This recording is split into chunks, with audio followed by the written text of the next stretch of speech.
Thank you for coming. If you don't know, our company is focused on entrepreneurship and nurturing the community of global change makers.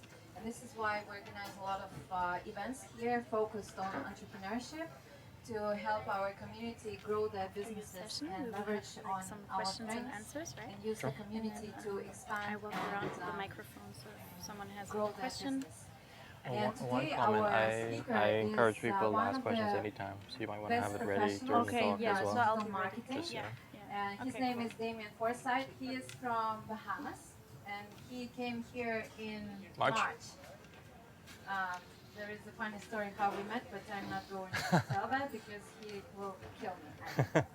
So Damien, you can ask me later, or you can ask me. Damien is a business consultant with a specialization and proven experience. I think it's more than 10 years in digital marketing, e-commerce, mobile branding, analytics, and web design.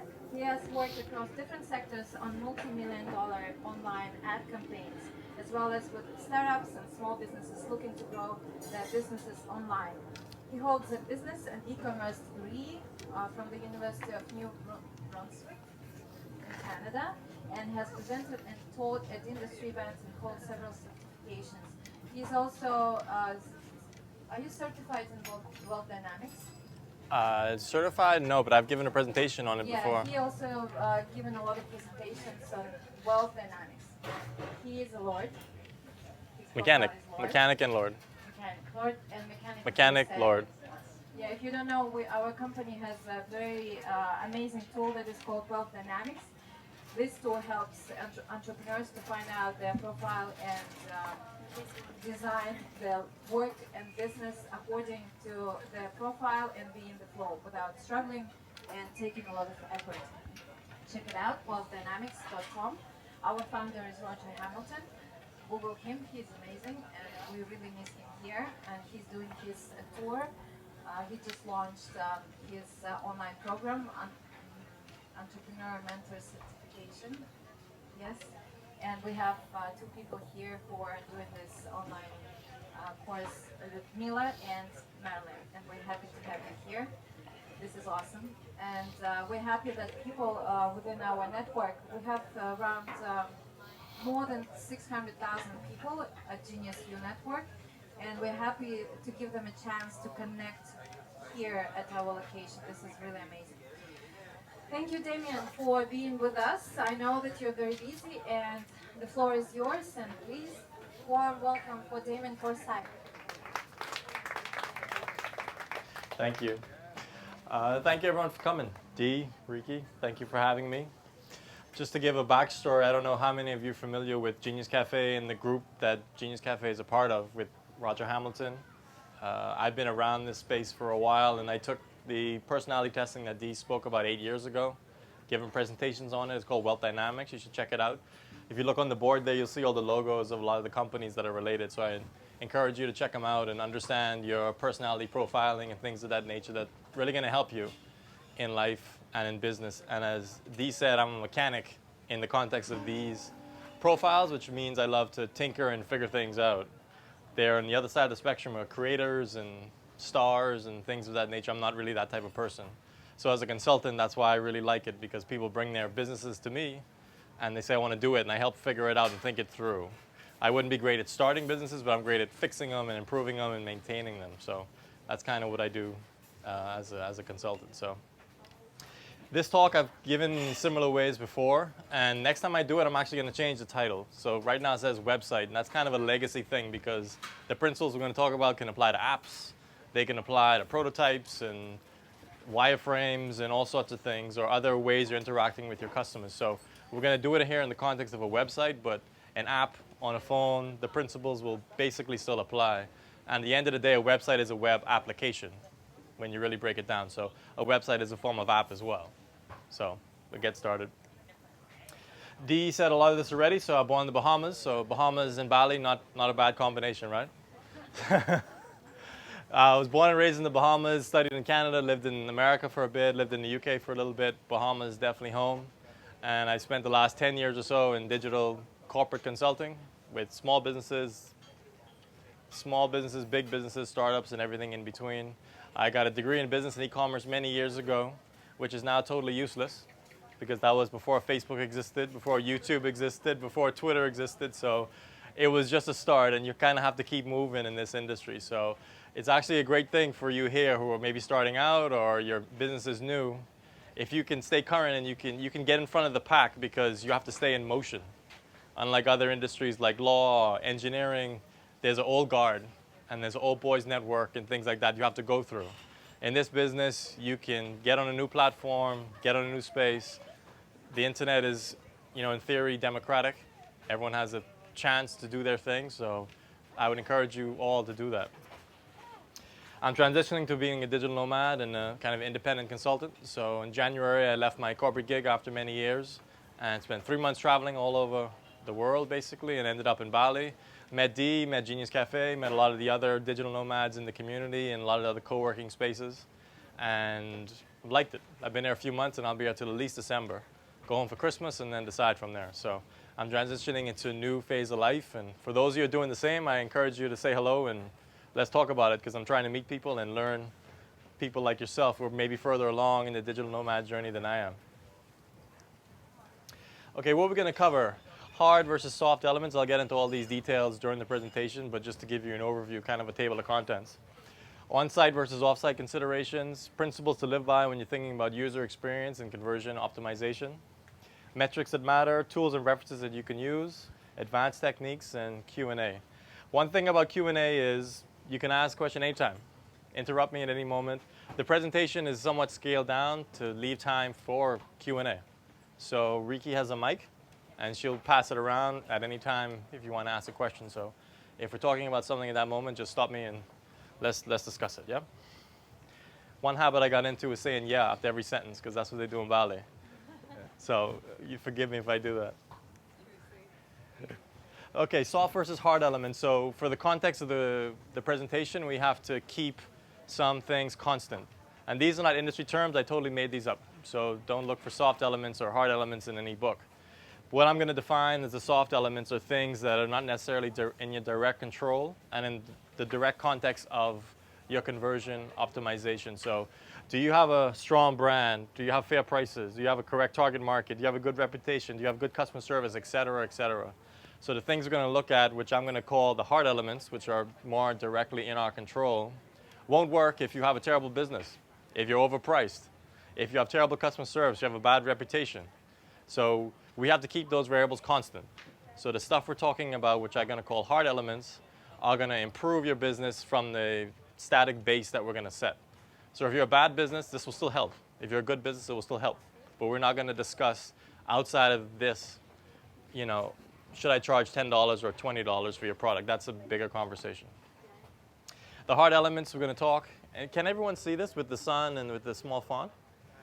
Yeah? Okay. So how fast is your site? Does your site work on different devices? Is your site attractive? Do you have popular payment methods? Is your site secure, et cetera? So those are the things in the context we're gonna get into.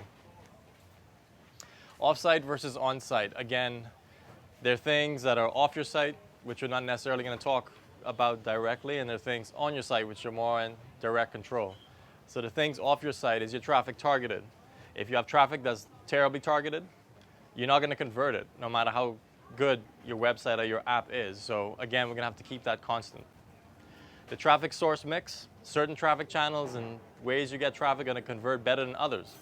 So if you shift your mix to a more profitable and more higher converting channel, your conversion rate overall is going to look better. So how you mix your traffic is going to be a consideration that we're going to keep constant as well. Volume versus precision, in general terms, the more traffic you get, the lower your conversion rate. This is a generality, but it's generally true. If you just send your business link to your family and friends, your conversion rate is going to be 100%. But you have to get beyond your family and friends to actually grow your business. So then you go to your community and your wider network and your people in your country and then people worldwide. So really big businesses might have a very low conversion rate.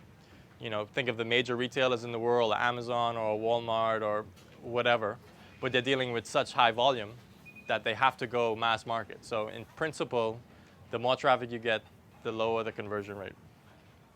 Your competition, we're not going to speak about that. Your market conditions and seasonality, obviously, traditionally Q4, Christmas is a spike in seasonality. So we're gonna have to blend out the seasonality for the context of the presentation. Metrics and benchmarks. So these are the things we're gonna think about when we talk about conversion testing. So obviously conversion rates, which is the primary thing we're kind of all leading to. And in general terms, there's a primary and a secondary in most situations, somewhat tertiary and maybe fourth, fifth level conversion rate. So if you're a software business selling a high-end software product, no one's going to give you a credit card to buy a custom software product. It's too expensive. You don't know the specs. So the conversion is maybe the lead. Them sending you a contact us, them sending you an email, giving you a phone call. So that may be the primary. If you're Amazon, your primary is buying the product.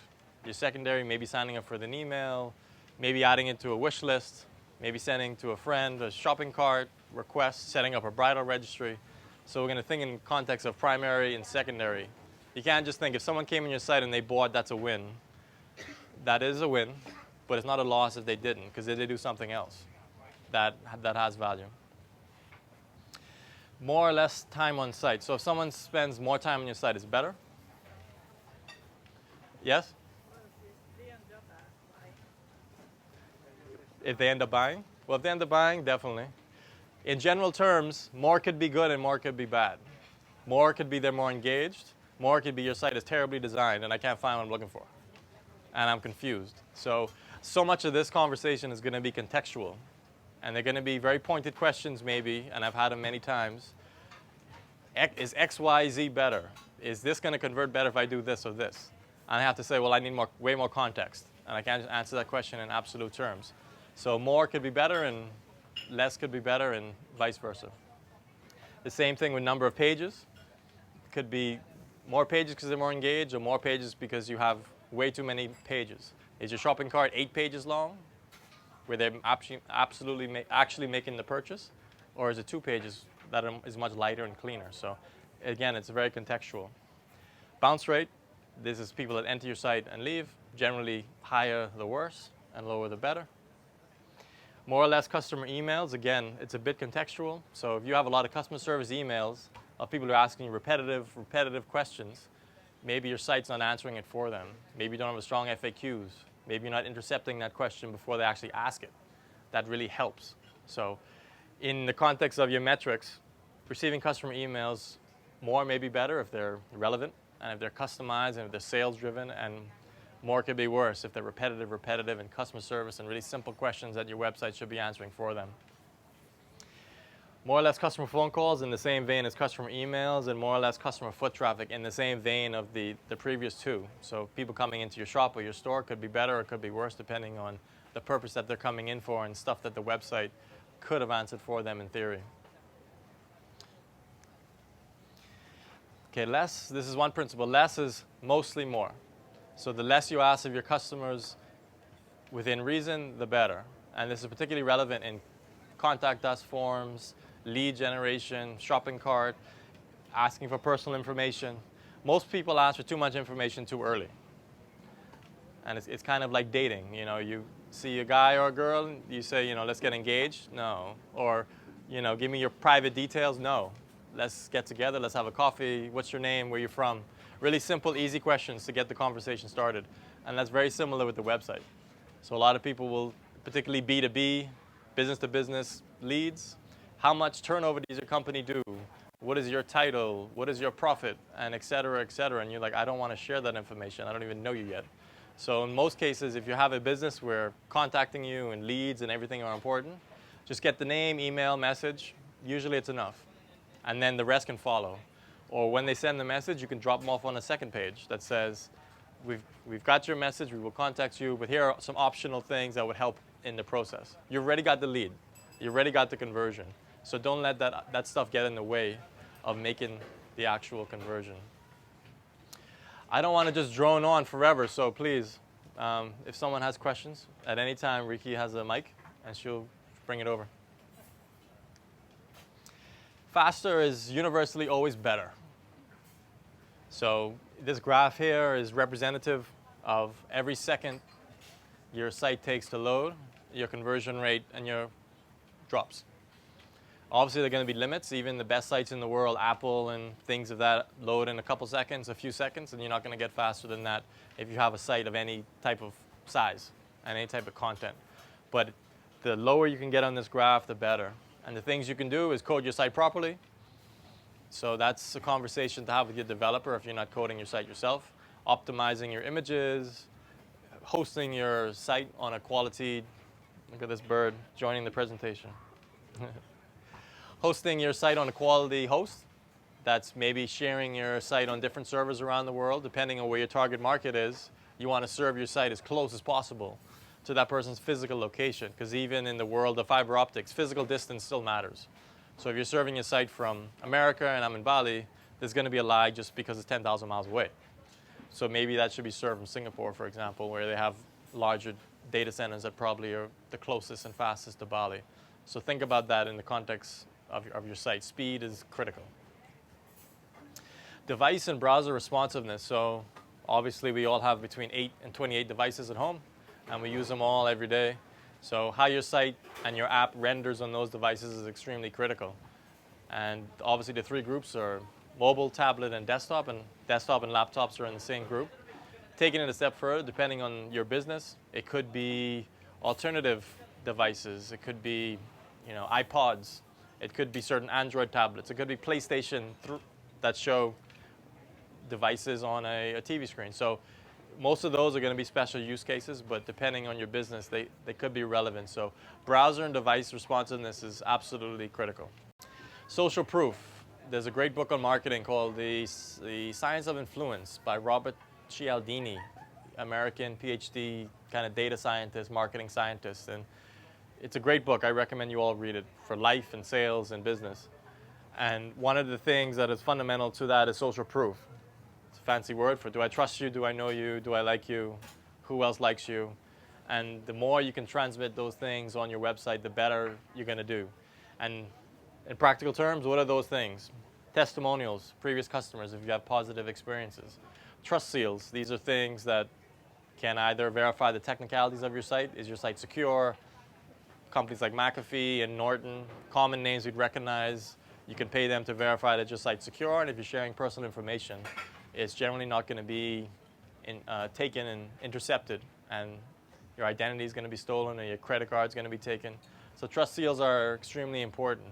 Outside of just technical trust seals, you can have industry trust seals. So are you a member of a certain association? Are you a member of Chamber of Commerce or a Better Business Bureau? Or are you certified in AdWords? Or are you certified in anything that's really relevant to your space? So the more you can use those trust seals, the better. Prominently displaying your phone number. So a lot of people don't display their phone number because they don't want to get any phone calls. But also a lot of fly-by-night people don't display their phone number because there's nowhere to call. So when people see your phone number, a lot of times it gives them a warm, fuzzy feeling. They probably don't even want to call you either because they want to transact on the web. But if they see a phone number, they feel like there's somebody there that they can call and they can find if they have a problem. So don't run away from your phone number. Physical location, if it's relevant to you and you have physical locations, prominently show them. Even if I'm transacting online and you're halfway around the world, the fact you have a store or an office in a proper location or a professional location, it gives me some credence. It gives me some, again, warm, fuzzy feelings that I can trust you and I can find you if there's a problem, that you have some permanency as opposed to just being a website, particularly when there's no brand or there's nothing that binds me. I may have found you through a search or through an ad or whatever the case may be. So I don't have any preconceived notion or understanding of you. Guarantees and a transparent About Us page. About Us, similar to the phone number and the locations. The more you can show that you're real, and you're a real person, and you have a story, and you have a business, and the business has a story, the better. Again, think about you're competing depending on your business and your awareness or lack thereof to that customer. You're competing with someone who just set up joeblow.com the day before. And they can do the same thing you can do, but they can't tell a story, or they can't show a physical location, they can't show a phone number, they can't show customer testimonials, and they can't show anything here because they're not real. So if you don't use these things, the customer can't tell you apart from the other fly-by-night site that was set up the day before. So the more you can do, the better your conversion rate's going to be. Paradox of Choice. This was another great book. And basically it's about modern society, we have a ridiculous amount of choice now. A great example in the book was salad dressings. This is a slight digression, but 30 years ago, 40 years ago in America, they had, balsamic, vinegar, and ranch, basically. And they show a photograph of a current supermarket aisle. It's like 200. And how do you choose a salad dressing? Much less choose, where to go to school or where to live or where to work or what product to buy. So these things are really becoming difficult. There's too much choice. So when someone comes to your site, you want to limit choice, not in the choice necessarily of your product catalog or your business, but your choice of their movements, of their next steps. Once they get to the cart, you don't want to give them the menu anymore. You want to try to focus them on making the purchase.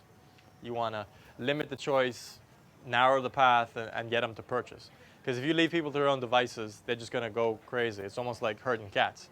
So in a lot of ways on the site and your app and your business, you have to hold their hand and kind of tell them where to go next. You can't literally say it because that's just creepy. But in your design and in the context of your business, you have to make it clear that the next step is this. And even more subtly, you start removing navigation, you start removing footers. The page starts lightening and narrowing, and people see, okay, the next step is this. Shopping cart, so this is generally critically where it happens.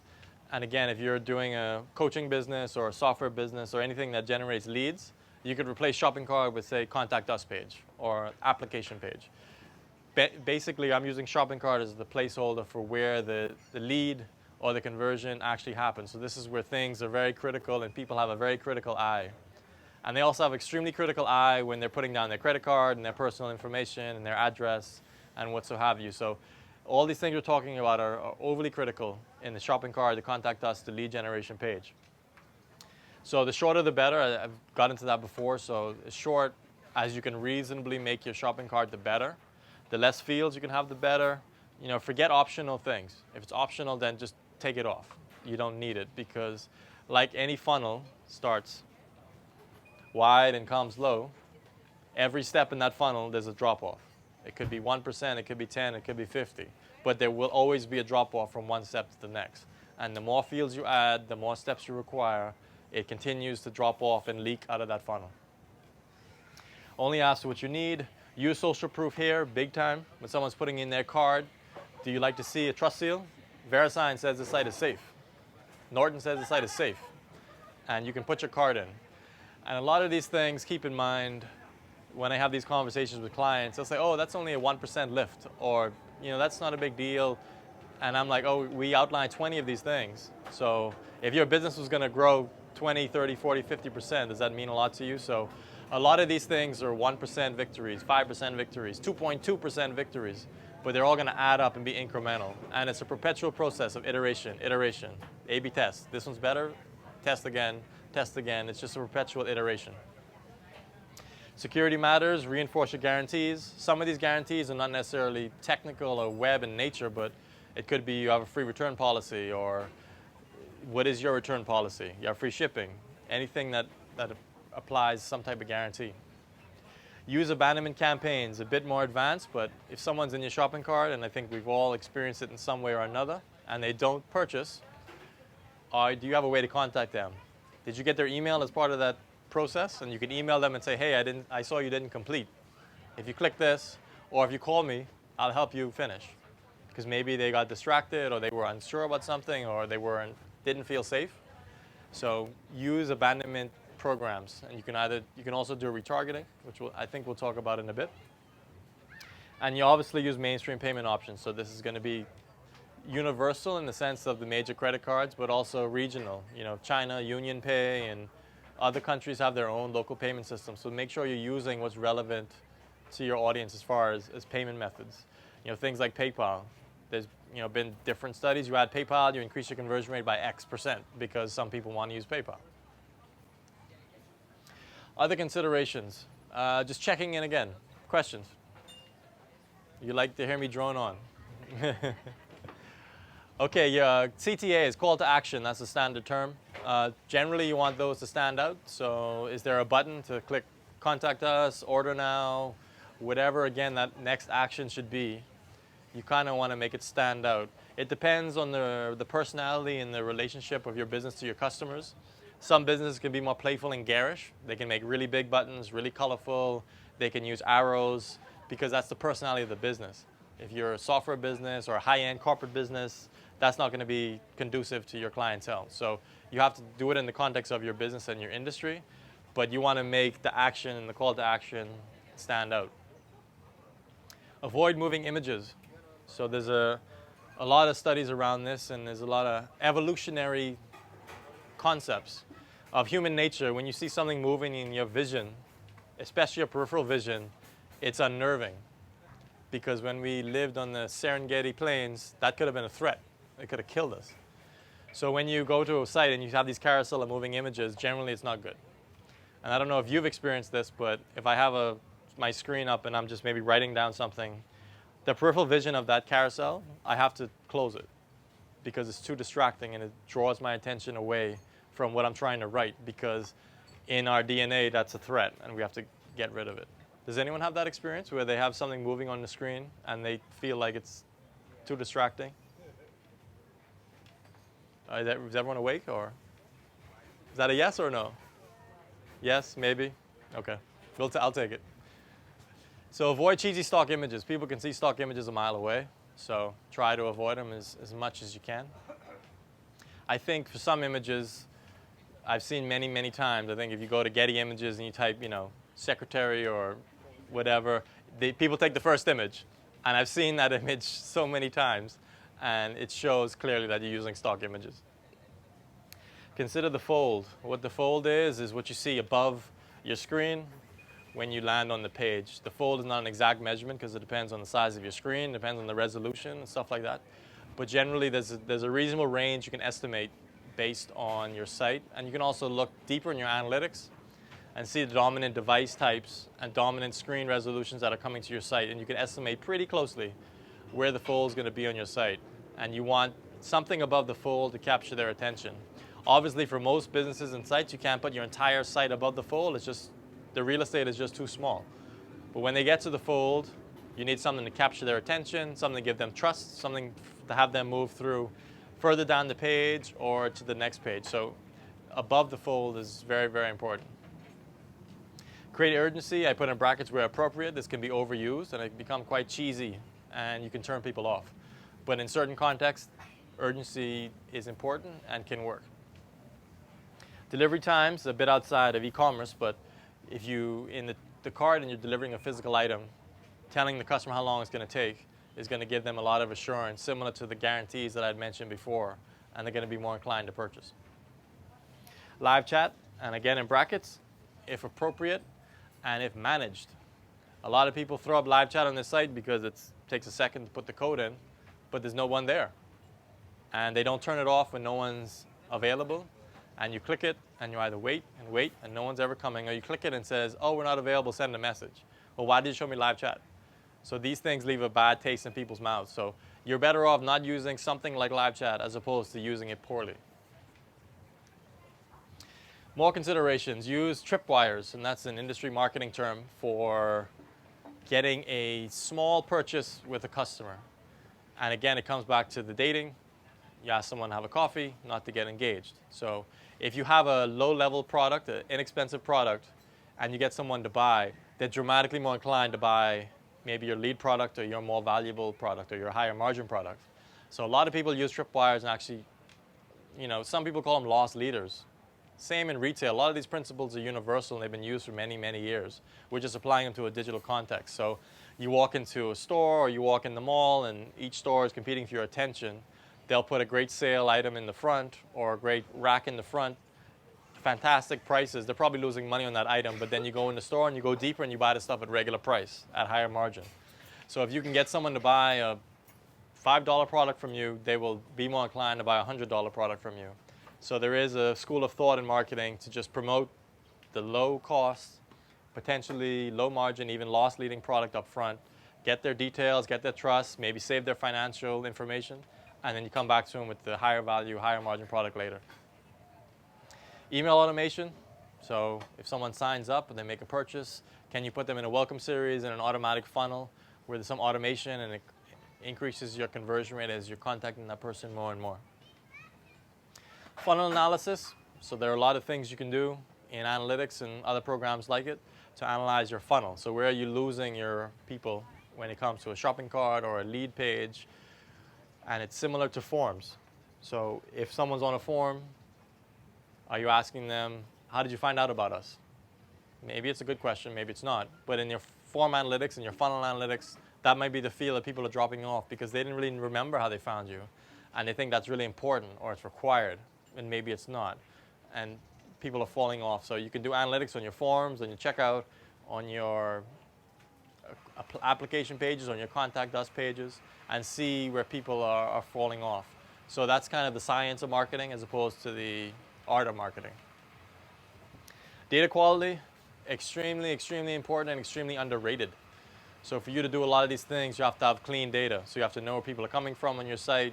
You have to have a program like Google Analytics and others that are recording that traffic, and the data has to be clean so you can make decisions on it. Because if you can't trust it, it becomes difficult or imprecise or just wrong to make decisions on the data that you're seeing that's not actually clean.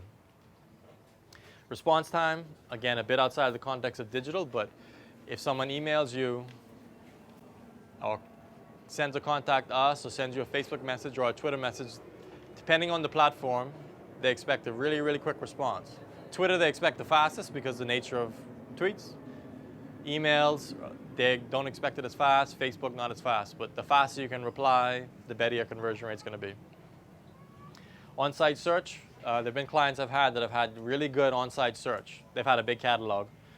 And when they search, in the analytics, we record them as a segment of people on the site.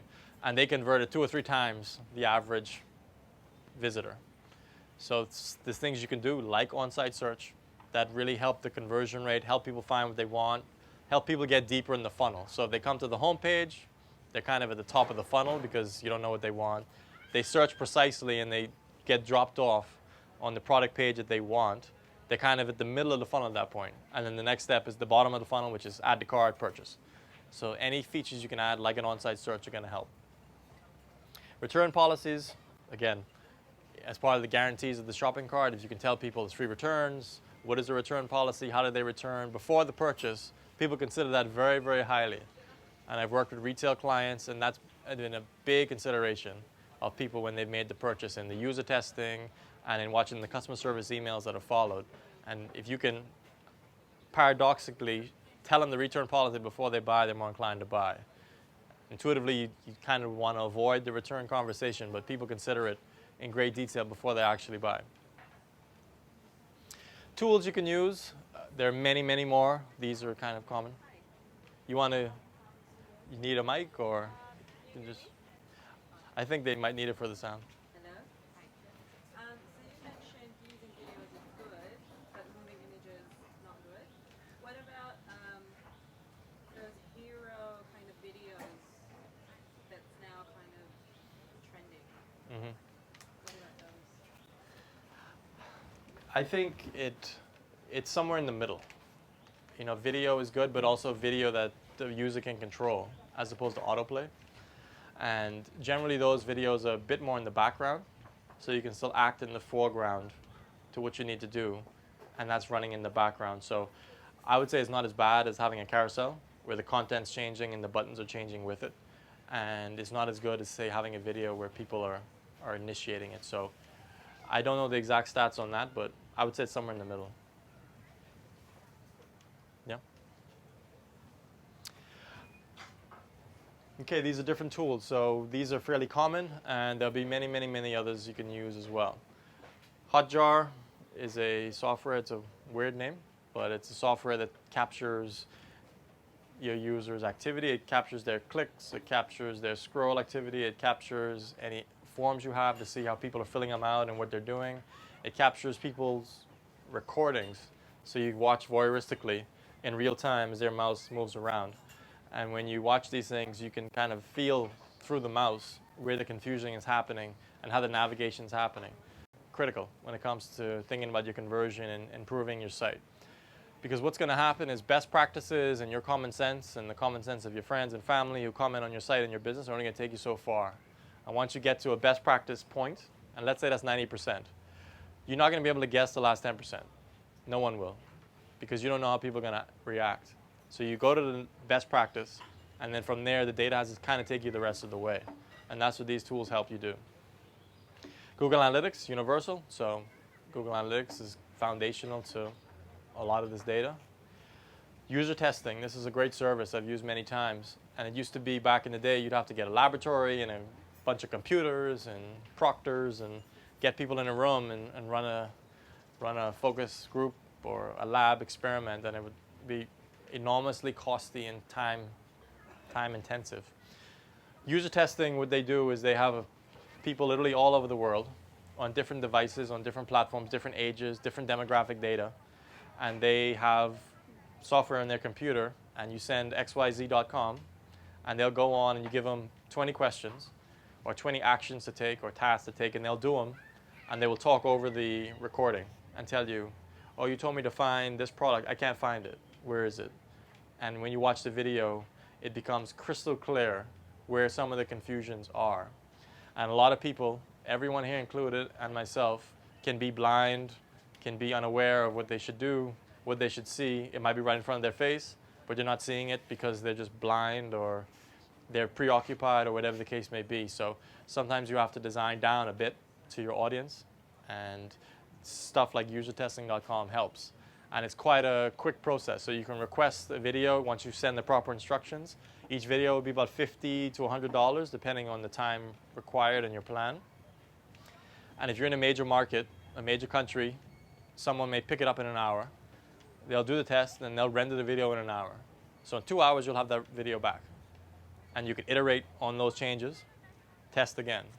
So you can do in a week several of these iterations and just keep going, keep going. There will be a point maybe you don't need it anymore and the data takes over because you've done all the big wins. But a site like usertesting.com is pretty fantastic.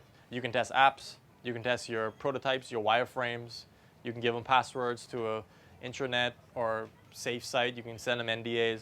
So you can also test stuff that's not even in production or not even published. Visual Website Optimizer and Optimizely, these are tools that you do A/B testing.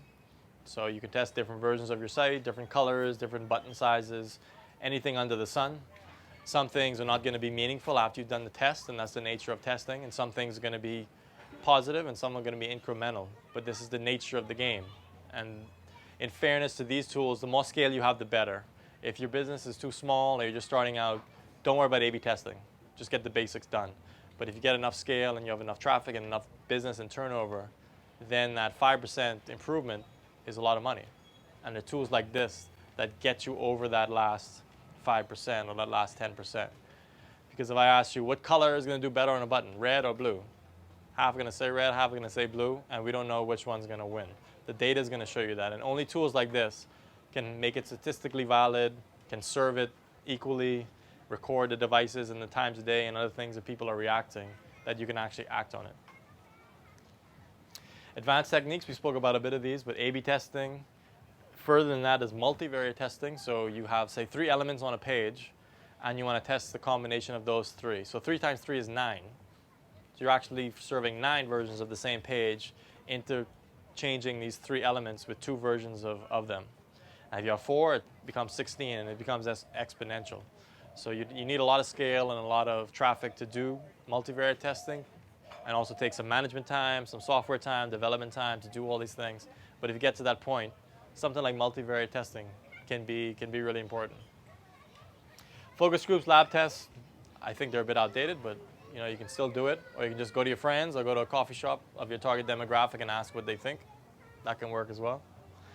Personalization, that's a big thing nowadays. Again, it's a bit more corporate, and it takes a bit more attention and management time and software behind it. But the more you can personalize your site to that actual user's experience, the better your conversion rate is going to be with that person.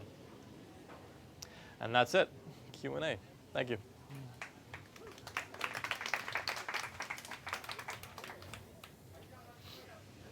you so much, Damien.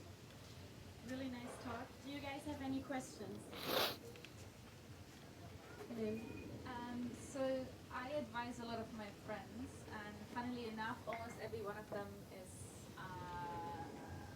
in some sort of coaching or training business. And right now I all advise them all more or less the same landing page, like the same structure, like product features, benefits, feature pacing, testimonials, all that stuff. And I have a gut feeling that what I'm advising them is a good idea.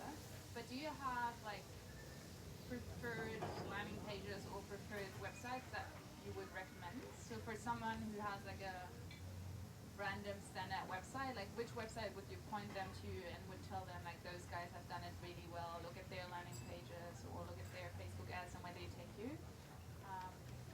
Yeah, just best case practices or something like that. Yeah, a lot of it I'm going to keep harping back to is contextual. So it depends a bit on what type of business they're in, the coaching, the demographic, and the target. So I can't say off the cuff. I just don't know. Just on the spot as well as without knowing anything about the context of your friends and clients. So if you send me some of their examples, I'm glad to help you with that for sure. Who else has questions? I've built my website on WordPress, and it's all the prime tool for people to build their own things and the optimization. And I've been told that it's so much worth it. There's so many other platforms. You were just mentioning a little bit that it depends on the context, but what's the value of using WordPress now as a coach or mentor or somebody who would like to send some information through blogs and different approach? Yeah. What's the value of it? Truly. Well, the context of Viola's question was a bit different. She didn't ask about the back end. It was more the marketing and the sequencing and the features and benefits and a lot of the hard elements I kind of laid out here. So WordPress can be totally fine. If coded properly, if designed properly, there's nothing wrong with WordPress at all for a small business, even a medium business. So WordPress is inherently not good or bad. It's the person behind it, who's developing it, who's coding it at the foundation technical level. And then the second step, like we just mentioned with Viola, is the marketing and the copy and the sales process. So WordPress is totally fine. So there's nothing inherently good or bad about WordPress. It's just who's behind it. Kind of like, who's driving a car in a race. The car is great, but is the person a good or bad driver? Yeah, and I'm not surprised with this answer. Now, what other platforms would you suggest besides the WordPress platform? There are many others. I mean, there's WordPress that's very common. We can talk offline. I'm not a coder myself. I work with coders and designers, but people use other platforms. I've tried Squarespace. I've looked into the new thing, the Grid. I've done Weebly. I've done a couple of others. Yeah, I mean, there's I've Weebly. been kind of encouraged to use WordPress as a designer. Well, speaking a bit before the talk, if you understand code, I think you're going to be better off in something like WordPress. Some of the other programs like Wix, Weebly, they're for people who are not coders. So it's a very visual-orientated product, and it's not as powerful, maybe not as responsive, not as dynamic, not as customizable. So if you're going to do any code yourself, as we were talking about before the talk, or you're going to work with someone who's actually can code, and when I say can code, it's not rocket science. There are many people who can do it. It's a skill, but it's not, you're not born with the talent. It's just people who took time to learn that skill. Hire someone and work with them. So I wouldn't use, if you can, Wix or something like that, because you're going to be better off doing it yourself. And stuff like WordPress, you can buy great templates and just customize them yourself. So the days of coding something from scratch are almost over. You can buy templates and plugins and you're good to go. I have a few questions. So you mentioned using videos, and I was wondering if you have an e-commerce website, what kind of videos you should be placing on the website and where? We had a retail client, a few thousand products, and we put video descriptions of the product on the product page of that product. We didn't do all. We used the 80-20 rule, and we put it on the top 10% or top 20% of sellers, which represented 80, top 20% of items would represent 80% of sales. And the conversion rate increased because people were able to watch the video, watch a review, watch the person, the sales person, show the item and talk about the item, talk about the features and benefits. So in an e-commerce sense and a product sense, clearly on the product page itself, if you have a video of the product, it could work in an about us. The founder could talk. It could work on a header where you're showing a video of the experience of the hotel, of the beach. People want to stay here. So again, it's contextual, but video can work almost in any context. Does that make sense? Yeah. So I have a lot of one-of-a-kind products and a lot of products that are made in small batches of say 5 to 15 pieces. I don't think it will make a lot of sense to make videos specifically for that. But you've also been talking about the paradox of choice and having too many choices on your website. Would that apply to the number of products that you have? No. As I had mentioned during the talk, it doesn't apply to your product catalog. You won't go to Amazon and say you shouldn't have 10 million products, you should have 1 million. No. But in the purchase process or in the conversion or in the sign up or whatever the path to purchase, you want to limit the navigation, you want to limit distractions, you want to limit digressions. That's really where the paradox of choice comes in the context of this. So it's not about you having less products. That's more of a business decision that what products are relevant to your business. But the paradox of choice in this is about getting people from point A to point purchase. So that's where the paradox of choice applies in this. And to your comment about the small batches is one thing, but if it's a really high margin, high expensive item, it may still be worth the video. So it depends on the amount of revenue that's producing and the amount of profit and the amount of money it takes to make the video. And if you're a small business, and if you're a business that's not hiding the fact that you're a small business, or you're a sole proprietor, or you're making jewelry yourself, or you're a coach, or whatever the case may be, you can do something on your iPhone, and people may accept it if that's the nature and the voice of your business and your personality. So when we say video, it doesn't have to be video production. We have Shane here who's an expert, and he's doing great video production here. You don't necessarily need that level of service depending on the context of your business. You may be able to do just a homemade video on your iPhone in the best conditions that you can control, and that might be good enough. So don't make it a bigger thing than maybe it needs to be. And the last one is about the search optimization. We're talking about one client who really increased conversion by having very good on-site search. So what was so good about it? What was so good about it is they had a catalog of several thousand products, and it's hard to navigate through several thousand products if you know what you want, particularly if you want a very specific item, which we only have 2 SKUs in the whole inventory, but that's what you want. So if you key it in and the autocomplete, similar to Google, completes and you see that item and you click it, you're already from homepage to middle of the funnel heading towards the bottom of the funnel. So you're getting people to where they need to be faster. Particularly, it's relevant for a big catalog. And when you said small batches, if you have a small amount of products and not a wide selection, site search may not be relevant because they can easily browse, or you can just show things up front. If you have a wide selection, then it gets people from homepage or wherever they are down to your product mix faster, and also allows them to find niche products that would be difficult to navigate to because you have to filter through all of the other products. So site search in that case was really, really important. And in site search, you can look at the keyword stream of your customers. So after you set it up, say give it a month, depending on your volume, the patterns will continue to repeat. So you can put keyword suggestions, you can put recommended items, because you essentially know what people are going to search day in, day out, month in, month out. So you can use that to pre-populate and pre-navigate where people want to go. The same way Google, you type in something, it shows you the most popular search first, the second most popular second. You can do that on your own site very, very easily with different plugins and some time on the back end to create and manage it. It's really not complicated at all. Like Hotjar and BWO and optimizing and so on. Are you able to segment your traffic, say with like the control versus the test based on particular channels? Like if you find that direct traffic isn't performing well or social isn't performing too well, are you able to segment the social specifically, all social traffic into one one test versus control and see if you can manipulate that type of traffic? Definitely. You definitely can. And to take it a step further, what people do at a higher level is they use personalization to personalize the landing page based on where the person's come from. So they may pass the message through, say they would click from a really trusted source, media or a blogger.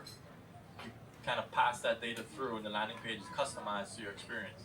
So yes, you can definitely test it, and two, take a step further, you can personalize it based on the channel the person came from. Is that based on UTM tracking, or what else can you use to segment that?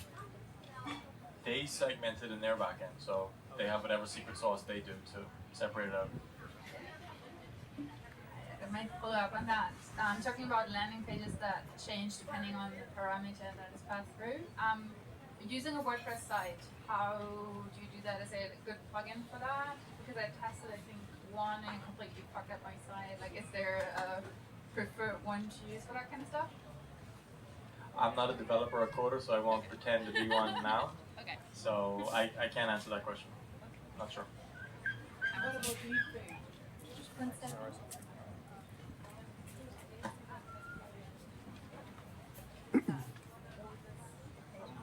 We are so far just the direct to contact form as a dive center. We have a lot of optionality and things we need to ask.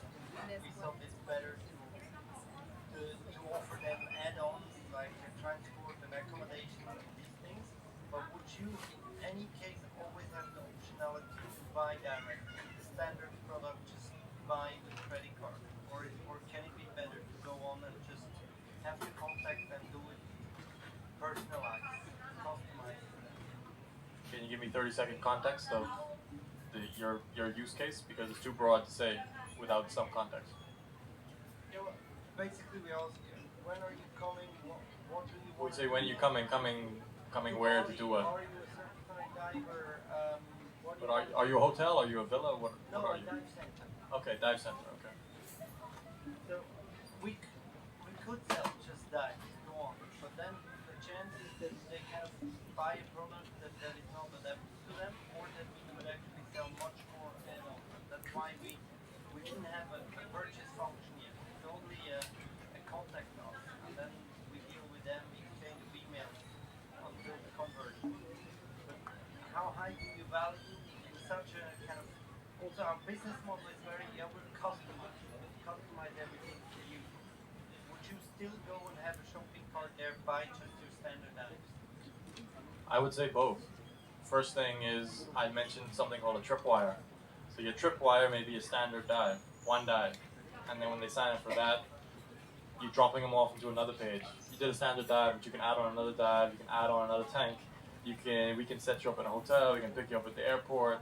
All these things are added services, boom, boom, boom, boom. Either automatically in the shopping cart if you can price them accordingly, or you contact them after the initial purchase because they're a customer. And what are the odds of you selling a customer's already giving you money in the concept of the tripwire, a add-on upsell versus trying to upsell everything up front. So I would definitely use the contact us because again dives are a bit customizable, but I would absolutely have certain standard, maybe entry-level packages that are set that people can buy up front. So I would definitely do both. You still have your question? It would.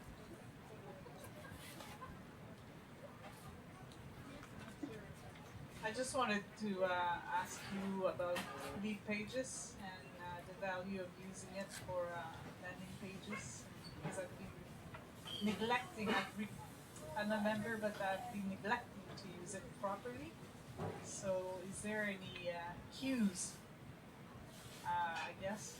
Yeah, I've heard good things about lead pages. I actually haven't used it, but if that's going to be a tool that's going to get you to a page faster, then go ahead. If you're going to create it yourself, if you can code or you have someone working with you, that's just the same. So it's just a tool. So the principles here are principles. They're not necessarily use this or this or this. We're talking higher level principles because in 5 years, there are going to be new platforms, new softwares that we're going to be talking about. But the principles, these were used in Rome. In ancient Rome, the same they're going to be used today and when we're all gone. So I try to stay on the principles and follow the tools as they come along. So Lead pages could be fine if the principles are followed. If the principles are not followed, lead pages is a waste of time anyway. So what would be the principles to use lead page properly for, say, a coach? Will you stay behind and I'll repeat the presentation? So No, it's okay. the principles are everything we were talking about. I know, that's okay, thanks David. I'm kidding. But the principles are everything we said. So if you use WordPress or lead pages or Wix or whatever, those are just tools and platforms. The principles are what gonna matter more. Yeah.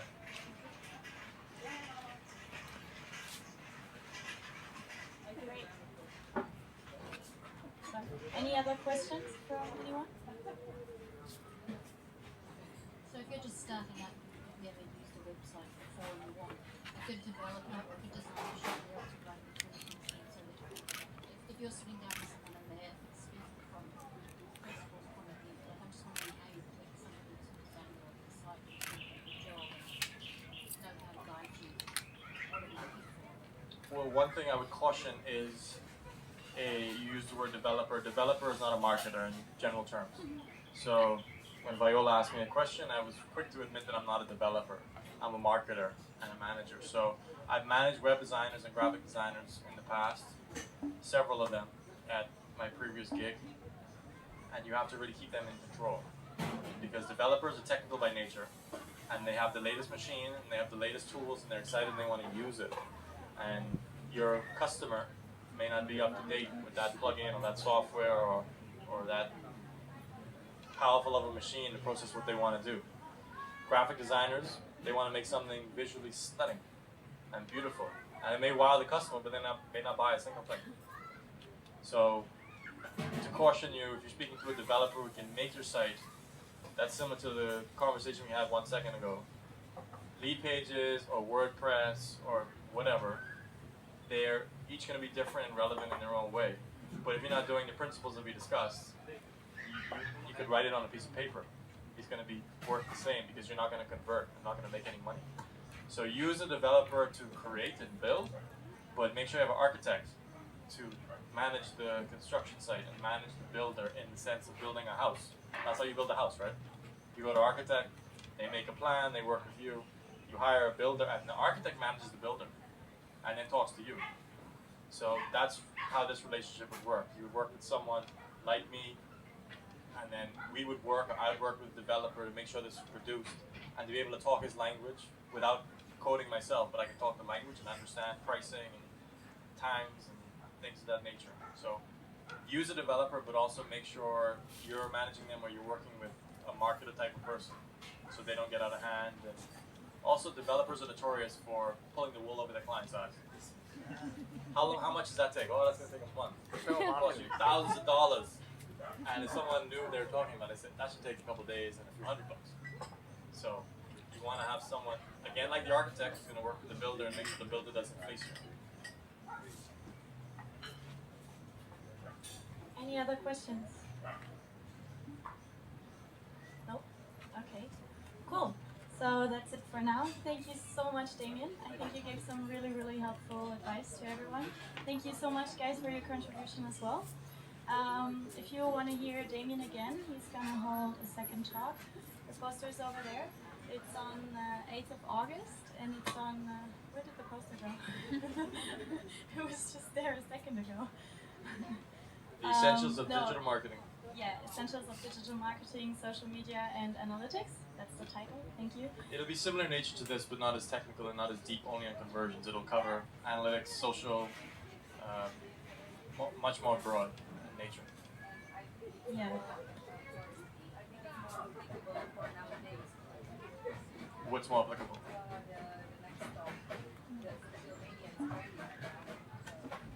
Well, I would say this is equally applicable as well. So they're both applicable. I wouldn't put one over the other.